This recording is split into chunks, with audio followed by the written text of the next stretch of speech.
time has finally come. I'm pregnant! Right now, as I'm filming this part, I am 5 weeks pregnant. We found out 2 weeks ago. Actually, on this date was the first day that I was like, no, definitely we're pregnant. And then last week, we got our HCG results. So let me talk a little bit about the journey of how we've gotten here. I've made other videos that I'll probably kind of slice in here, or if not, I'm just going to talk through some of the overall of the process, but I do have other parts where I talk about like how grueling it was and everything we've been through. So we started this journey in August of 2022.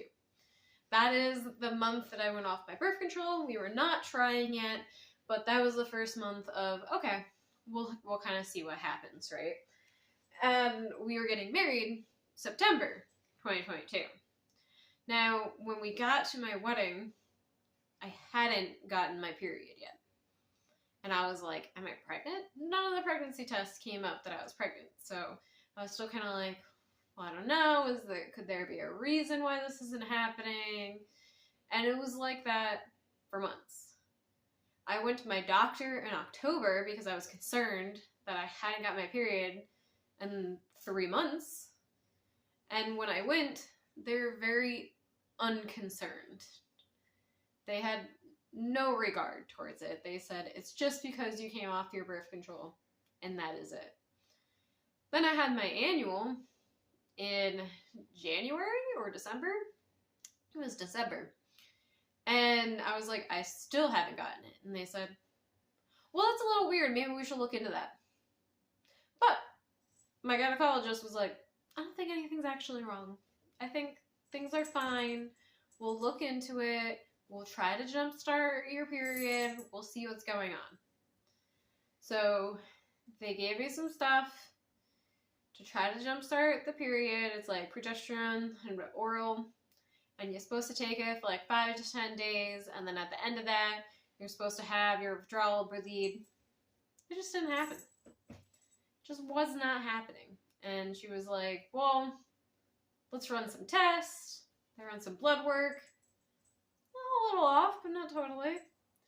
And she's like, all right, we're going to do a transvaginal ultrasound and look at your ovaries. I don't think anything's going to be wrong, though. Color me pink when we did that, and there's a bunch of little rings. And the person there was like, there's something up with this. Turns out I had PCOS. For an entire year, a little bit over a year, I did not get my period. There was no blood whatsoever. And I just took pregnancy tests once a week, every week, for that entire year because I had no idea what was going on and just check in. Finally, after doing home remedies I made a special tea, I started exercising in a different way. I tried to do some like more mindfulness type things. I seem to have cured my PCOS, which my doctor will tell me a little after this. So I went to see a new OBGYN that my gynecologist was like, all right, shipping you off. So I saw her, and literally like, it was like 2 days before I saw her that my period started. And it was very short, but it worked. It was good. We're happy about that. So then we did that. She referred me to a reproductive OBGYN who I've been with for the past like year and a half, essentially. Right after I saw her, I started the reproductive process because it's like, well, we want to get pregnant. We don't know what's happening. Let's get this ball rolling. Now, she did a bunch of tests. And most of my tests actually came out pretty normal. I did have high cholesterol, which I still do have slightly high cholesterol. Pretty sure it's because of all the cheese I eat. Different story. I don't think it's really involved here. But also that is kind of a characteristic that can happen. So I see her and we decided we want like the path of the least amount of things that we have to do, because there's a lot going on here. So we decided to do time ovulation. I did time ovulation after time ovulation after time ovulation. One cycle got canceled because we did double letrozole, and there's too many follicles happening, and they're like, we don't want to risk you having like 3 or more kids. Not happening. So we had to skip that cycle. Now finally, we're like, all right, let's just start IUI. This was at the end of last year. In December, we said, all right, we're just going to do it. We're going to bite the bullet. And my doctor was like, well, I want you to get the HSG test again done. Just make sure your tubes are nice and clear. So we did that. We ended up not doing the IUI cycle in February because of some external stuff that was happening. Had nothing to do with, our process that we were going on. It was other stuff. So then we were like, okay, we're at the beginning of March. We're like, we're going to start this process. We're going to do it. Let's get this done. So as soon as I got my period, I called them. I'm like, okay, we're ready to start the process. We do all that. We go in to check to make sure everything's good, that baseline was good. Come back a week later. We come back a week later, and they're looking at it, and they're like, you have a 24 milliliter follicle on your right side. And I was like, I could feel it on that side. Like, I could feel it. And then he's like, well, let's just check the other side to see if anything's going on there. And I have a 19 on the other side. And he was like, oh, and he had a little spiel about, like, older woman and possibility of twins and how people that are doing fertility often want multiples and they don't mind that, which I've said since I was very young that I would be perfectly okay with having twins, and preferably girl-boy twins so we can get it done. So I was like, let's just do it. And he left the room saying, I don't know, I have to talk to the team. We might have to cancel it. But then the nurse was like, everything's going to be fine. We'll probably see you tomorrow. We took our trigger shot then. By the way, we had been on letrozole, right, for 5 days. And then we did that. And then we did the Ovidrel that night. The following day, we came in for the IUI.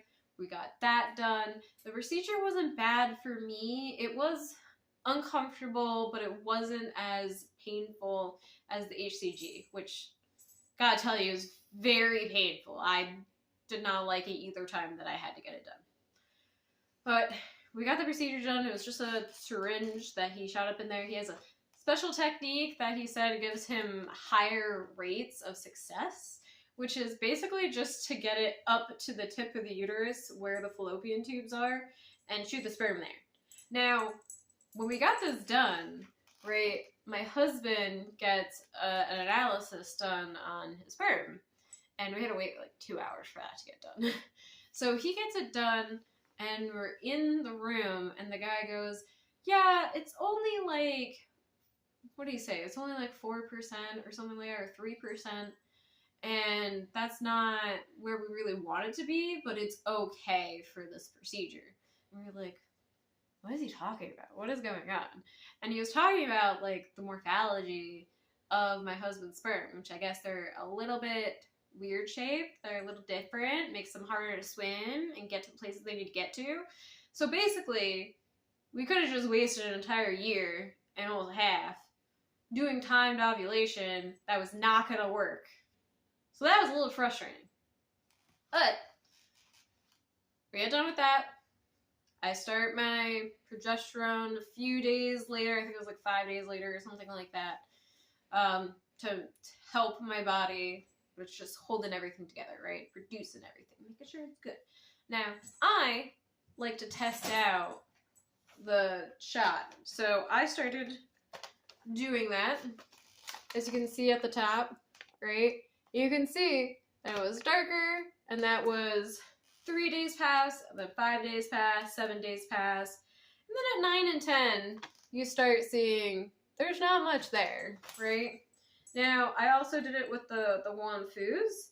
Now, actually, so at 10 days pass on the Easy at Home, there's like nothing. But on the Wanfus at 10 days pass, there's still something, right?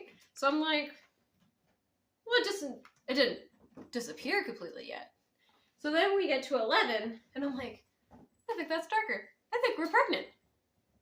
And I started getting excited. And you can see, show you the Wanfus first.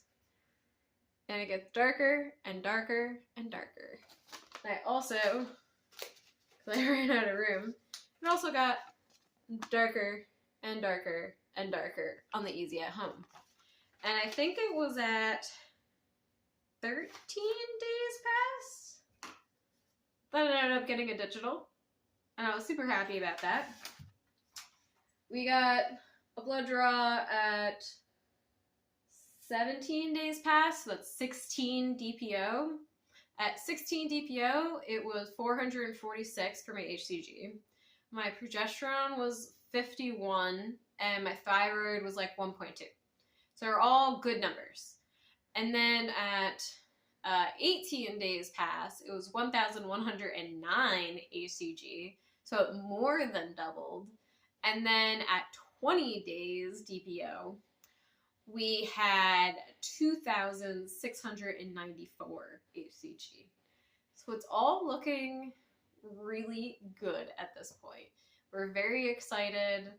We actually have an early ultrasound tomorrow to make sure that everything's viable. They told me that right now I am 5 weeks and 5 days, which is not from the start of my last period. So usually you count from the start of your last period. But because we know when I ovulated, I think that's why it's a little different. Because typically, on a typical cycle, if you have a 28-day cycle, they think that you ovulate at 14 days, right? But I ovulated on day 11. So my numbers are actually a little more this way than they would be this way if you were counting from my last menstrual cycle. So we're gonna get checked tomorrow at 5 weeks and 6 days. My HCG might be high enough to see some stuff, but at least we'll get to see if it's viable. So we're very excited. Thanks for having us on this journey for you. And if you have any questions, let me know. I've been through a lot.